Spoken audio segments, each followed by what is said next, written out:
She was dragged around by her stepmother every single time she made a mistake. A dropped plate, a burnt loaf, or even a glance mistaken for defiance was enough reason for Nandira to clench her fist in Amara's hair and yank her through the house or the yard, while her father said nothing.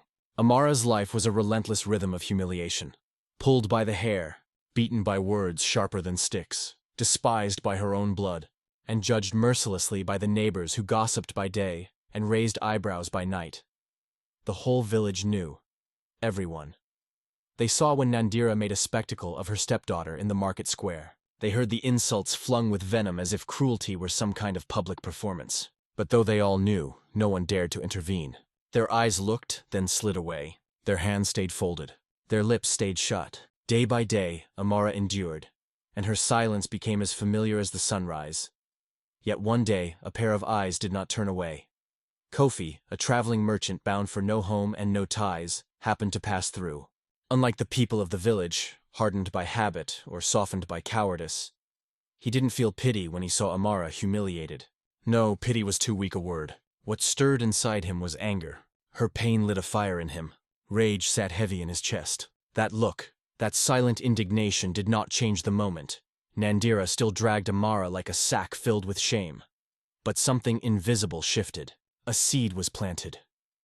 Amara, who prayed every night quietly for God not to forget her, for one sign that she hadn't been abandoned, had no idea those prayers were already finding their answer. The humiliation that seemed like just another endless punishment that morning was destined to become the last time she would suffer in silence without a witness. On that day, the market bustled. The air was thick with the smell of roasted maize, sweating bodies, and ripe fruit in woven baskets. Shouts of sellers merged into the bleating of goats and the scuffle of hurried feet. The sun poured down, burning the shoulders of those bent beneath loads too heavy. In this noise and dust, Amara walked as she did every day, bare feet scorched, arms wrapped around a basket full of mangoes. Her frail hands trembled under the weight, her thin back bent but unbroken. She did not complain. Like always, she endured. But fate's cruelty wove itself into her steps. A small, almost invisible stumble sent the basket tilting, and her precious mangoes burst rolling onto the dirt ground. Some cracked, their golden flesh smashed beneath the stampede of careless feet. For the briefest heartbeat, silence caught the crowd. Then the whispers began.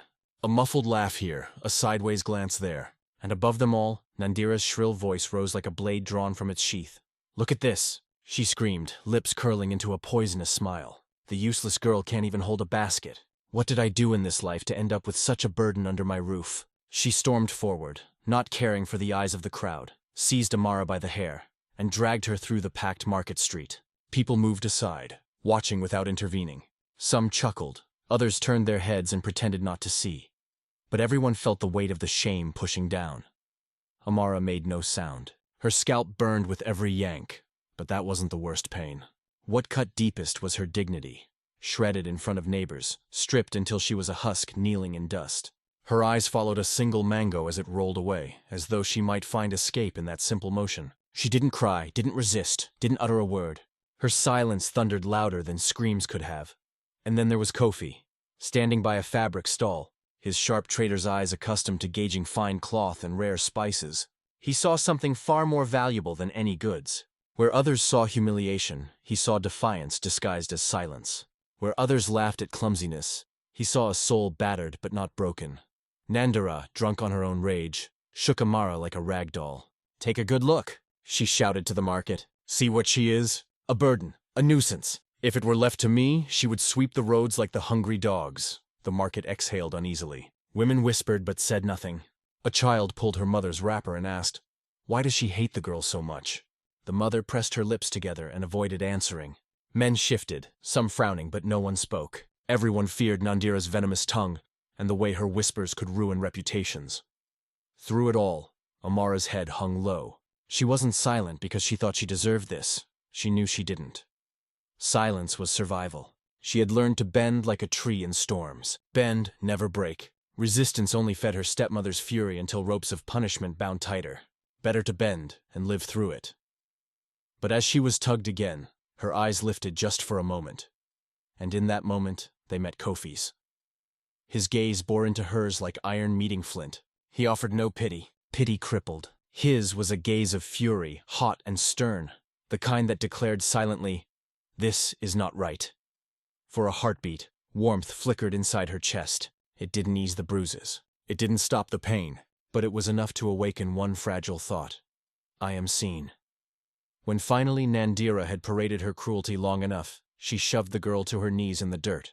Get up, you useless thing. Gather the fruit and be grateful. You live under my roof. Her words dripped poison. Tying her scarf tighter, she marched away, her cruelty carried off like smoke. One by one, onlookers drifted back to their stalls. Yet the shame lingered heavy in every eye that had watched. In the disgust men felt for Ober's cowardice, for a father forever absent in her defense. In the fear women carried for Nandira's sharp tongue, and Kofi still stood. His hands rested at his sides, but his heart hammered against his ribs as he watched Amara kneel in dust, gathering crushed mangoes one by one with trembling fingers. Though her lips spoke nothing, the storm brewing inside her was clear. When she lifted the last bruised fruit, her chest heaved not just with humiliation, but with something strange and new. The memory of his eyes. That gaze, different, refusing to turn away. She tucked it carefully into her heart, like a secret lamp that even shadow could not snuff out. Later, at home, her body sore, her hair tangled, her spirit drained, she lay on the tattered mat in her corner. Nothing new. Humiliation was routine now, as predictable as the rising sun. But this night was not like the others, for one detail refused to fade. That gaze, Kofi, the stranger, the wanderer, was not like the men of this village. He came from roads beyond, carrying the trials of many markets and people in his stride. But more than experience, he carried justice, a kind sharpened by sights of unfairness, tempered by the weight of silence, and steadied by choosing. This time, I will not look away. Unlike the neighbors whose silences blessed Nandira's cruelty, his silence whispered revolt. A silence not of complicity, but of indignation withheld only by time. And Amara felt it. In her bruises, through her pain, she felt it. Her mind no longer belonged to the cruelty alone, no longer held only suffering. For the first time in a long time, when the house filled with bitter voices and her father's indifference, her mind wasn't focused solely on the suffering. For the first time, she carried within her the memory of someone who didn't reduce her to a burden. It was a simple memory, but a powerful one woven into her nightly prayers. Amara knelt in the dark corner of the room and with trembling hands whispered, "God, if it's your will, let that look not be just a memory, but a sign that there's still goodness in the world." Her tears fell not from despair, but from relief. For the first time in years, she felt her pain wasn't hidden from heaven's eyes. And across the village, Kofi, too, looked up at the starry sky. He couldn't explain why that young woman had touched his heart so deeply, but within himself he made a quiet decision. He would not look away like the others. If life had placed him in front of that scene, it was because there was a greater purpose. The time for indifference was coming to an end. The days that followed dragged in with the harsh routine of village life. The sun always rose early, scorching the fields, and the sound of roosters announced the return of the same heavy existence. For Amara, nothing changed. She woke before everyone else, swept the yard, lit the fire, prepared water for her stepmother, and endured her father's indifference in silence. But something inside her was no longer the same. The memory of Kufi's gaze, the merchant's eyes, lingered like a hidden flame. It was small, almost imperceptible, but it warmed her weary heart. Nandira, however, seemed to sense that even the smallest spark of hope in Amara was dangerous. The more she noticed the girl enduring in silence, the more furious she became. She couldn't stand Amara's calmness because her cruelty fed on the pain of others. And so, a few days after the scene at the market, the cruelty returned. This time, even more bitter. That afternoon, Amara was returning from the river with a bucket of water balanced on her head.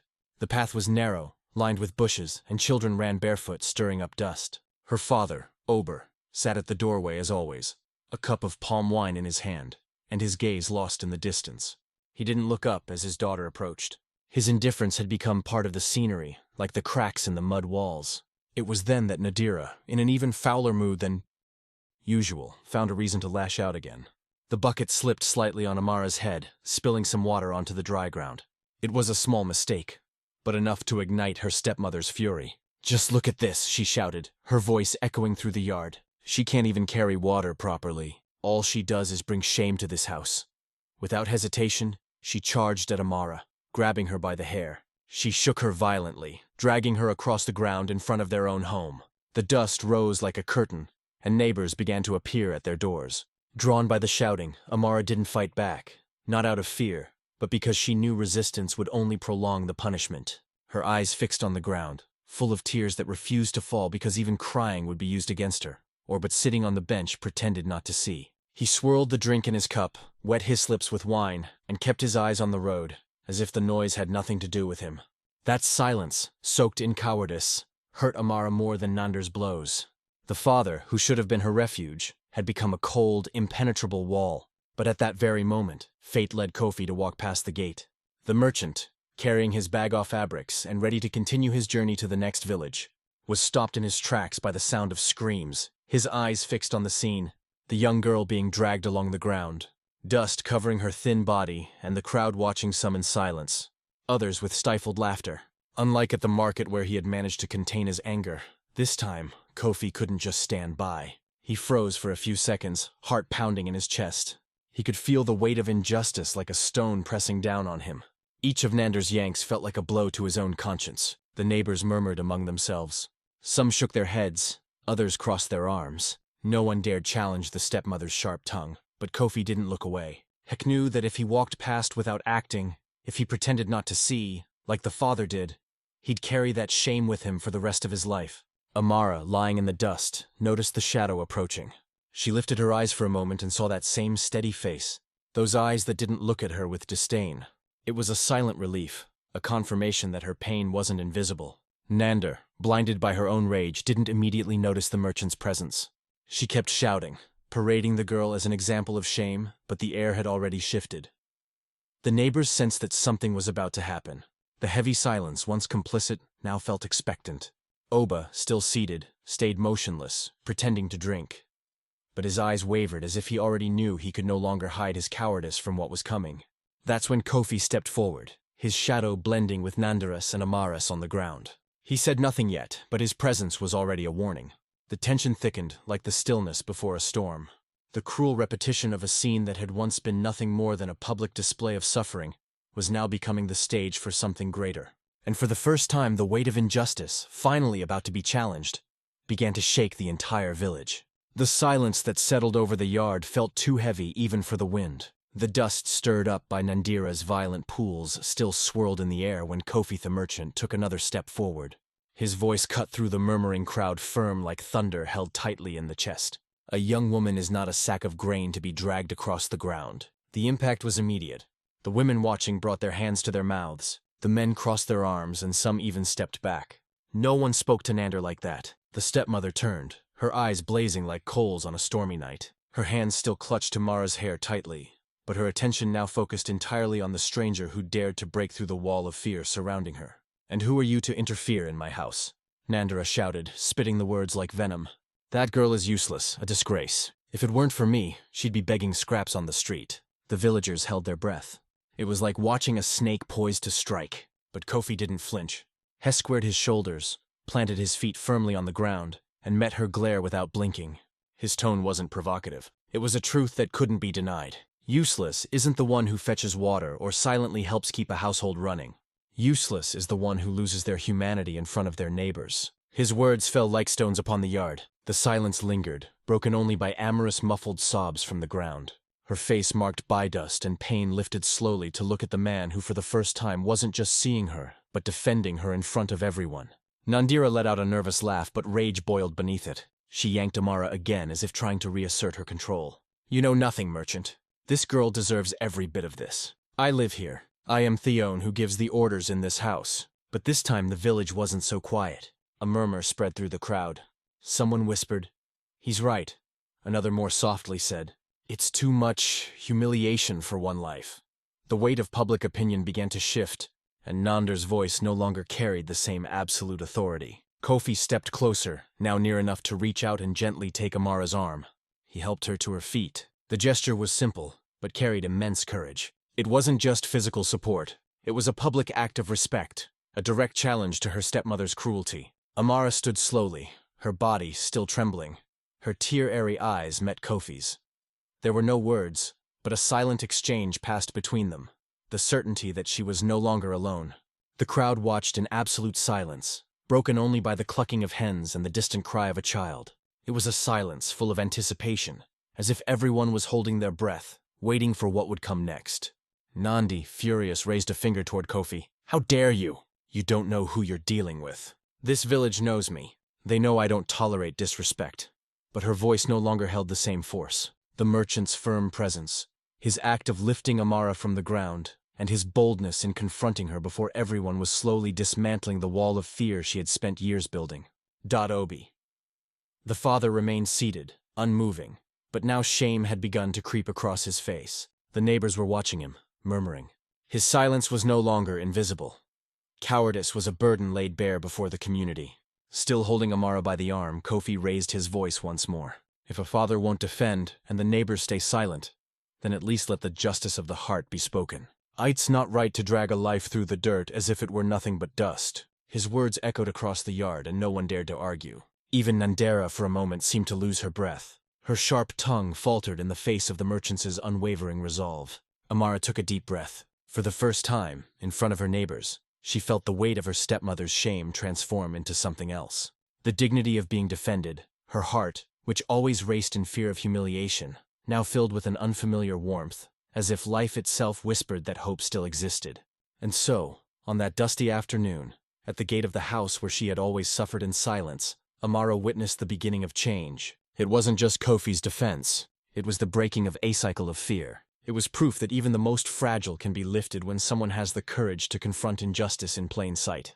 The yard still hung in silence, as if every eye was waiting for the next move.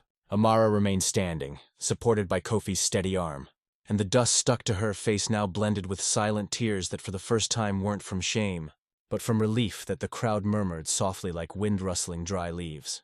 "Who would have thought someone stood up to that viper? I've never seen courage like this, or she finally shut up now." The voices came and went, but all circled around the same surprise. Kofi hadn't just spoken. He had chosen to share Amara's pain in front of everyone. Breathless and seething, tried to reclaim control of the scene. "Let go of that girl!" she screamed, pointing her trembling finger. "She's not yours. She's my responsibility, and I'll do with her as I please." But unlike before, no one stood with her. The usual complicit silence had become disapproval. The women, who so often turned their heads to avoid conflict, now looked at each other with weary expressions. The men, used to pretending they saw nothing, no longer had the strength to uphold the charade. The stepmother's power was beginning to crumble, not through force, but through the courage of a single act. Unshaken, Kofi lifted Amara before the crowd. He held her hand firmly and guided her a step forward as if to say, "She will no longer be dragged. She will walk with dignity." His voice, calm and steady, sliced through the air. "It is not shameful to stand. Shame is in the act of humiliating." Those simple words struck deep. Amara, still trembling, felt the warmth of his hand offer more than physical support. It was as if he was pulling her up from a pit he'd lived in for years, never believing there was a way out. And in that moment, for the first time, she walked upright before everyone. Not as a victim, but as a person. The villagers watched in silence, and the weight of the moment grew heavier. Nandira stepped forward, but quickly realized something had changed. Her eyes swept over the crowd and no longer found the usual silent approval, only wary, even reproachful glances. Her tongue, once a sharp blade, now stumbled over its own fury. Obar the father sank deeper into the bench where he sat. The palm wine in his hand now felt heavier than ever. He couldn't bring himself to speak, knowing that his cowardice was no longer invisible, was now on full display. His daughter was being lifted by a stranger, while he, who should have been her shelter, sat cold as stone. Kofi walked slowly, guiding Amara beyond the gate. Each step was a testament to courage. Each look that followed them a reminder that no one had ever dared do such a thing. Nandira shouted behind them, but her voice had lost its grip. "Come back here, ungrateful girl. You shameless thing," she shrieked, her voice with rage. "You're seducing that man just to run away from your duty." Her words flew like arrows. But this time, they didn't strike the same. Amara no longer walked alone through humiliation. Kofi was beside her, and the dignity restored to her in front of everyone was stronger than her stepmother's venom. When they reached the shade of a nearby tree, Kofi helped her sit on a fallen trunk. He offered her water from his gourd, and Amara accepted with trembling hands. The silence between them was full of meaning. There were no promises, no declarations, just a simple, profound act of humanity worth more than 1,000 words. Back in the village, the comments continued. Some women whispered, "He didn't just help her, he set her free." Others said, "Imagine that." Nander's tongue silenced by courage. It was as if everyone realized they had just witnessed something rare, an act of justice in the midst of daily injustice. Amara took a deep breath. Her chest, so used to the weight of shame, now filled with something new. It wasn't happiness, not yet, or complete freedom. But for the first time in years, she felt the taste of respect. The memory of that moment would remain etched in her soul like a rebirth. Kofi watched her in silence. His eyes didn't carry pity but recognition. He didn't see just a girl scarred by abuse. He saw a life still capable of blooming if someone had the courage to care. He said nothing then, but inside he made a quiet vow. He would not let this moment become just a passing memory. That day, under the shade of the tree, Amara ceased to be just the girl dragged around by her stepmother. She became a symbol of resistance, living witness that sometimes all it takes is a single act of courage to break chains forged by years of silence. The news spread through the village faster than the wind rushing over the cornfields. Everyone was talking about the merchant who dared to stand up to Nandya, the most feared woman among the neighbors. Some spoke with admiration, others with caution, but no one remained indifferent. For the first time, the stepmother was no longer the unquestioned voice of authority, and it burned her up like fire and dry straw. Humiliated after being defied in front of everyone, Nandira began to stew in her rage. Day and night she paced the house like a caged beast, muttering insults, banging pots, throwing venomous glares at Amara. Her tongue, already sharp, had become a poisoned spear. And since she couldn't undo Kofi's public gesture, she decided to rewrite the story her own way. "Just look at her," she told the neighbors, feigning outrage. "That girl has always been shameless, fooled everyone with those downcast eyes. But the truth is, she seduced the merchant to get out of her chores. What decent girl lets a man take her hand in front of the whole village?" The words spread like wildfire. Many believed them out of fear of Nandura and the desire to avoid confronting the truth. But others began to doubt. Deep down, they knew the stepmother's cruelty hid something darker. The need to crush the girl in order to maintain her power. When Amara heard the rumors, the weight of shame returned to her shoulders. She walked through the market with her head down, hearing the whispers. Could it be true? A girl her age, always hiding something. Each word was like a stone thrown at her dignity. And yet something in her heart had changed. Kofi's gesture remained like an invisible shield. When she remembered his hand lifting her from the ground, she knew that no lie could erase that moment. One evening, while she was washing pots in the backyard, Amara heard her stepmother's voice cutting through the silence. "You think you fooled anyone, girl? Everyone already knows what you are. They talk about you. Who would want a daughter or a wife who throws herself into the arms of a merchant?" Amara stayed silent, but inside her heart burned. It wasn't just pain anymore. It was resistance. She prayed quietly so her tears wouldn't be seen. "Lord, don't let her poison kill the hope that still lives in me." Meanwhile, Kofi watched from a distance the effects of his actions. He returned to the market on the days he knew Amara would be there, and every time he saw her, he could read the shame etched on her face. But he also saw something new, a spark of courage, like an ember hidden beneath ashes, and it was that ember that kept him close, even if silently. The village was divided. Some repeated Nander's venom as if it were truth. Others began to question. After all, hadn't they watched the girl suffer in silence for years? How many times had they seen her humiliated without ever striking back? Was it really possible that now suddenly she had become the shameless girl the stepmother claimed? Time was beginning to reveal cracks in Andira's control. Her voice was still loud, but it no longer carried the same weight. The merchant's gesture, simple as it was, had planted doubt, and doubt is tyranny's greatest enemy. Amara continued to carry her shame like someone hauling a heavy pot of water. But amid the burden, she found unexpected strength. She discovered that respect didn't need to come from everyone's approval. It could be born from a single sincere act. The stepmother's venom still hurt, still burned, but it couldn't erase the relief that had come from that day in the yard. And so, in the same village where her pain had always been a spectacle, a new story began to take shape. Amara's silence was no longer the silence of a victim. It was the silence of resistance, one that time would turn into a voice. The days returned to their usual rhythm in the village. The roosters crowing at dawn, the pounding of pestles preparing maize, the back and forth of women heading to the river. But beneath the routine, something had changed. Kofi's gesture still lived in everyone's memory, and Amara was no longer seen only as the girl dragged around by her stepmother. Now there was a different kind of gaze cast. Her way one of curiosity, of doubt, even a quiet respect. Kofi, for his part, didn't disappear as many had expected. Instead of continuing on his journey, he began spending more time in the village. He frequented the market often, always with one clear purpose: to be near Amara. He didn't make a scene, never forced the situation. He simply stayed close through small gestures. One morning, seeing her selling cassava at a makeshift stall. He approached with the calmness of someone who knows their time is an ally. He greeted her with respect, the kind reserved for someone worthy, and asked the price of the roots. Amara, surprised, answered softly without lifting her eyes. She wasn't used to being treated as an equal, but in that moment, realizing he didn't look at her with pity or judgment, only with natural kindness, something unfamiliar began to bloom inside her. In the days that followed, that pattern repeated. Kofi would appear whenever he knew Amara would be there, when she helped carry vegetables, when she sold small bundles of firewood, or even just when she walked through the market carrying out her stepmother's orders. And each time there was a brief word, a simple comment, sometimes even a discreet smile, tiny seeds of affection sown into dry earth. At first, Amara resisted. She didn't want to believe it could be real. She had been called a burden, useless, a nuisance for so long that her heart struggled to accept gestures of kindness without suspicion. But little by little, the barrier began to give way. The silence that had once been only a shield began to turn into an opening. One afternoon, while picking up fruit that had fallen from a basket, Amara saw Kofi kneel beside her and helped gather them. It was a simple gesture, but it left her unsettled. No one had ever knelt to share such humble labor with her.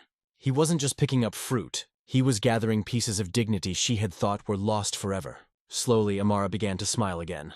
At first, they were shy, almost embarrassed smiles, as if she were asking permission to exist. Then, gradually, they became more open when she realized that Kofi didn't pull away from her simplicity. It was as if her heart, so often crushed, was starting to relearn the rhythm of hope that the village gossip continued. Some still repeated Nandura's words, saying the girl was trying to take advantage of the merchant. But more and more others were starting to see the truth with their own eyes. They saw there was no trickery, only a genuine connection. What was growing between the two wasn't scandal. It was respect. Nandura, of course, didn't accept this quietly. Every time she noticed a new light in her stepdaughter's eyes, her rage flared like fire whipped by the wind. For her, it wasn't enough to rule the household. She had to crush any sign of happiness in Amara. But the more venom she spread, the more obvious it became that the young woman was drawing strength from places she'd never had before. Kofi, meanwhile, refused to be intimidated. He remained steady in his approach without haste, without backing down. He made no grand declarations, but this action spoke louder than any words. He saw her. He respected her. He acknowledged her. And that alone was a miracle to Amara. In the quiet of the nights, lying on her straw mat, Amara returned to prayer. But now her prayers weren't just cries for deliverance. They were also filled with gratitude. Lord, thank you that someone looked at me without contempt. If it is your will, let that gaze remain because it gave back to me what I thought I'd lost. Hope. Her heart was beginning to bloom again, and the people, even if still divided, could no longer deny it. Something new was being born in the life of the one who had once only been seen as a shadow. Amara's heart, once accustomed only to silence and pain, had begun to beat to a different rhythm. It wasn't freedom yet, but it was a breath of hope. Every small encounter with Kofi left invisible marks, seeds of dignity sprouting quietly within her. And no matter how much she tried to hide it, even her posture had started to change. The gaze that once never left the ground now dared to lift from time to time, and timid smiles escaped, even in the hardest moments. But none of it escaped Nandura's watchful eye. The stepmother, who fed on the poison of humiliation, could feel her power slipping through her fingers. It was like water she couldn't hold. The tighter she gripped, the more she lost control, and the glow beginning to show on her stepdaughter's face ignited her fury. In Nandura's mind, Amara had no right to hope, let alone to respect.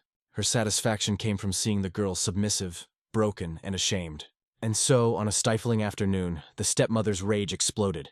Amara had just returned from the market where she had briefly spoken with Kofi. Her arms were full of vegetables, and her heart was full of a quiet, almost childlike joy, just from having exchanged a few words with him. But the moment she stepped through the gate, she found Nandura waiting, blazing like coals in a windstorm. "You think I haven't noticed, you shameless thing?" she screamed before Amara could say a word. Wandering around the market like some free woman, exchanging smiles with that merchant. "You're bringing disgrace into this house." Without giving her time to respond, Nandura lunged. Her heavy hand struck Amara's face, making her stagger and drop the vegetables. The sharp crack echoed through the yard, and within seconds, neighbors began to gather. Amara tried to collect herself, but the stepmother's fury only grew. "I gave you a roof. I gave you food, and this is how you repay me," Nandura shouted, now hitting her with fists and shoves. "You'll end up a disgrace because that's all you've ever been. a useless burden. Ober, the father, was there sitting on his usual bench, palm wine in hand. He could hear the shouting, see the violence, but still said nothing. His cowardice weighed heavier than Nandira's words, and his silence made him complicit. But this time, the village didn't remain silent. The women, tired of witnessing years of humiliation, raised their voices. One of them, with unexpected courage, cried out, "Enough! No one deserves to live chained while still breathing." The words struck like the beating of a war drum. Others joined in. "Stop dragging her through the dirt. She's not an animal to be treated like this." The outcry grew, echoing off the mud walls and reaching even the furthest ears. Nandara, now trembling with rage, looked around and realized the wall of fear she had built was starting to crack. Shetri to reassert her dominance. "This girl is my responsibility. I'll do with her as I please," but the air no longer obeyed her. The villagers' gazes were steadisome, even defiant. Nandira's once deadly tongue now wavered in the face of a courage born from collective outrage. Amara, still on the ground, gasped for breath. Her body throbbed with pain. But what kept her upright was the realization that for the first time, the voices of the village had risen for her. She was no longer alone. Her suffering, ignored for so long, was now finally being seen as injustice. And as if destiny had chosen that precise moment, Kofi appeared once more. He stepped through the crowd, his face serious, his eyes unwavering. He didn't need to raise his voice to command respect. His presence alone was enough. Seeing the scene before him, he walked straight to Amara and once again helped her to her feet, supporting her in full view of everyone. The crowd fell silent, but the weight of the moment was immense. That simple act of lifting her had become a symbol. A man willing to bear what others had abandoned, to stand for the one everyone else had allowed to be crushed. Nandira tried once more to lash out, but her words no longer found echo. The village, once silent in complicity, was now awake. The fear that had upheld her power was dissolving, and in its place rose something far stronger. Collective indignation. Supported by Kofi, Amara lifted her eyes to meet his, and in that moment, through all the pain, she knew life was changing. Her stepmother's attack would not be the end, but the final gasp of a tyranny that could no longer dominate her as before.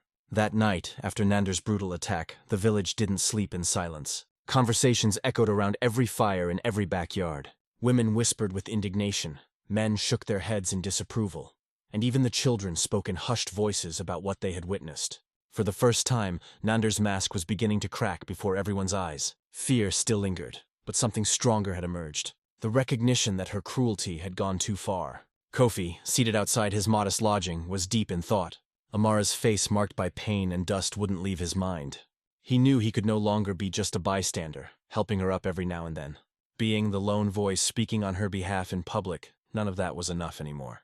With each passing day, the risk grew. If he remained silent, the stepmother would eventually destroy the girl in body and soul.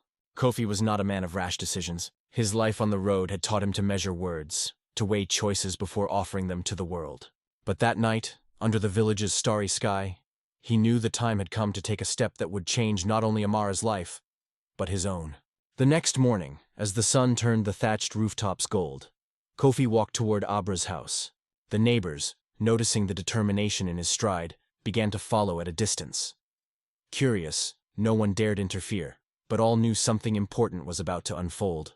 Ober sat in his usual spot, palm wine in hand. His tired eyes spoke more of cowardice than age.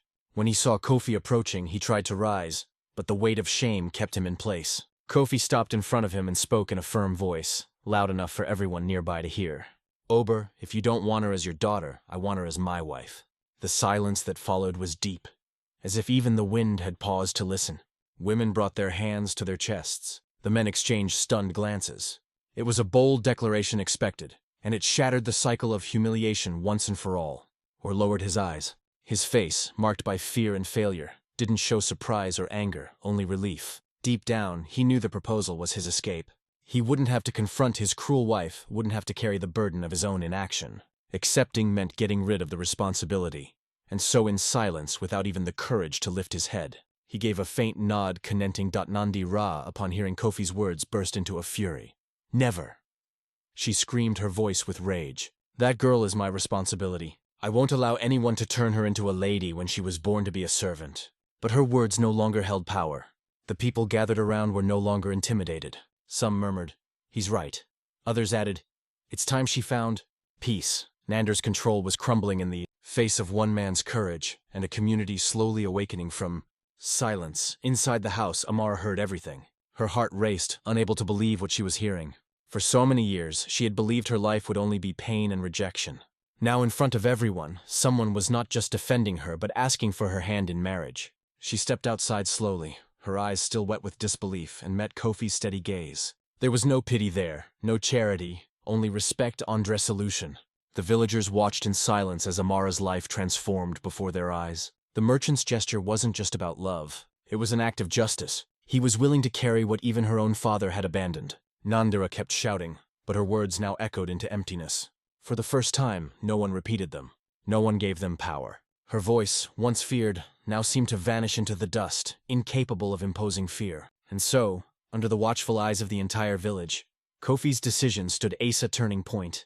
The young woman who had always been dragged through the dirt was now being raised before them, not just as a woman, but as the future wife of a man who saw her worth. Fate, so often cruel, had finally begun to write a new story. The next morning dawned differently. The sun seemed gentler, as if even nature had recognized the change that had taken place in the village. The wind carried an unexpected freshness, and the birds perched on the mango branches sang as if welcoming a new season.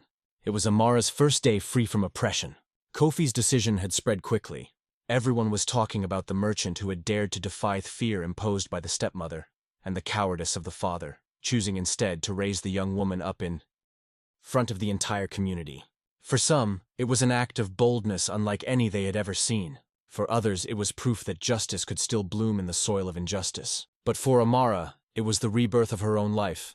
That day she woke with her heart pounding. Her body still bore the marks of the violence she had endured.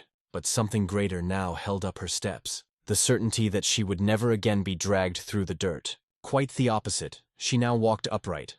Not because her pain had vanished, but because her dignity had been restored. Kofi welcomed her into her new home with a simple gesture full of meaning. He placed in front of her a small piece of colorful fabric brought from his travels and said, "Let this cloth be a reminder of a home that begins clean without the chains of humiliation. Here you won't be a servant, you'll be a partner." Amara moved, touched the fabric gently as if it were sacred. She didn't need riches, gold, or palaces. That respect was enough. Knowing that beside this man, her worth would be honored was enough. The days that followed felt like learning how to live all over again. Amara discovered what it meant to smile without fear, to rest without waiting for shouting, to speak without worrying that every word would be used against her. And little by little, the light that Nandura had tried to extinguish in her eyes began to shine again. In the village, the transformation was clear.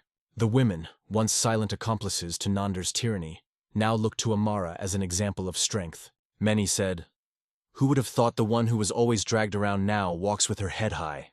The men whispered among themselves, "That merchant didn't just buy goods, he rescued a soul." Meanwhile, Nandira, once feared, was now avoided. The poison of her tongue no longer found echo. The women who used to bow to her now turned away some, even showed her open contempt. Her fury was no longer a sign of strength, but of isolation. People looked at her with suspicion, remembering that no one who SW's pain reaps respect. Dr. Orba, the father, remained in the same silence he had chosen for so many years. But that silence, once invisible, was now branded with shame. Many commented, "He had the chance to defend his own daughter, and he didn't." Others added, "The merchant who came from afar did more than the father who lived beside her, and so his cowardice became legend, and his name a symbol of weakness." Amara, however, held no bitterness. Her pain had not been erased, but transformed. Every time she looked at Kofi, she remembered that God had not forgotten her. Her faith, which had once seemed unanswered, now bloomed in the form of respect. In the form of a love that was built, not imposed. Time passed, and her life found firm ground. She walked through the market, not as the girl once humiliated, but as a woman recognized. The whispers had changed. They no longer spoke of her as a burden, but as a symbol of resilience. And each step she took beside the merchant was a reminder that justice may take time, but it never fails those who are just. In the end, destiny revealed its true face. Nandira, once powerful, ended up isolated, surrounded only by the echo of her own rage. Ober, once indifferent, became the image of failure. But Amira, the one who had always walked with her head down, now walked tall with dignity. Her story taught everyone that true love can be born even amid injustice, and that even the silence of a victim can be transformed into a voice of victory. and so the people repeated among themselves. The merchant didn't just bring goods to trade. He brought hope. He rescued a soul. Time, master of all memory, took it upon itself to shape the fate of each one. What had happened before the eyes of the village was not just an isolated event, but the turning point of a story marked by pain and injustice. Little by little, life's cycle revealed what is always true. No one escapes the harvest of what they sow, and just as though it may delay, always arrives. Even if insolence Nandira once feared by all came to be avoided, no one lent their ears to her poison anymore. The marketplace, which once fell silent at her words, now buzzed with whispers as she passed. There goes the viper who dragged her stepdaughter through the dirt. There goes the woman who lost everything because all she knew how to do was hurt. And these quiet remarks pierced deeper than any shouted insult. Contempt clung to her like a shadow, and even those who once stood by her slowly turned away. In her solitude, Nandira learned what cruelty becomes when it no longer finds applause. It devours the one who carries it. Orbup the father didn't escape judgment either. His silence was not forgotten, and every moment of inaction became a stain in the village's memory. Many pointed to him as the image of weakness. "What good is a man who won't defend his own daughter?" they whispered. His life, once filled with palm wine and apathy, became a cautionary tale of cowardice. There were no shouts, no accusations, but there was something heavier, the unbearable weight of collective disdain. As for Amra, the young woman so often dragged through the dirt, she now walked with her head held high. Beside Kofi, she found not just a home, but the respect she had always been denied. Every gesture of his reaffirmed his choice. He treated her not as a burden, but as a partner, not as a shadow, but as light, and this transformed her. The eyes that once hid now met the world with calm defiance. The smile that once flickered timidly now bloomed in fullness. Dot in the village, her story became an example. Women said to their daughters, "Look, never let yourself be crushed. Even silence can be turned into triumph." Men muttered among themselves, "Better the courage of a stranger than the cowardice of a father." Children listened carefully, learning that justice can be born in even the most unlikely places. Dot above all, a truth took root in every heart. True love cannot be bought with riches nor imposed by force. It is born of respect, nurtured through care, and strengthened by dignity. Fate, which had once seemed to write Amara's life in lines of sorrow, revealed that it also knows how to rewrite chapters. The girl everyone had once seen as a shadow became a beacon. The silent victim became a symbol of resistance, and her voice, though it never shouted, decoded louder than Nander's screams ever had, and so many began to repeat in a near reverent tone. The merchant didn't just trade goods, he rescued a soul, and the village, forever marked by that story, learned this. No matter how long the night of injustice may last, dawn always comes for those who keep their dignity lit, even in silence. If this story touched your heart, let us know where you're watching from. Leave a comment below. We'd love to hear from you. Don't forget to like the video, share it with your friends and family, and subscribe to the channel. That really helps us keep bringing you real and emotional stories like this one. Thank you for being part of our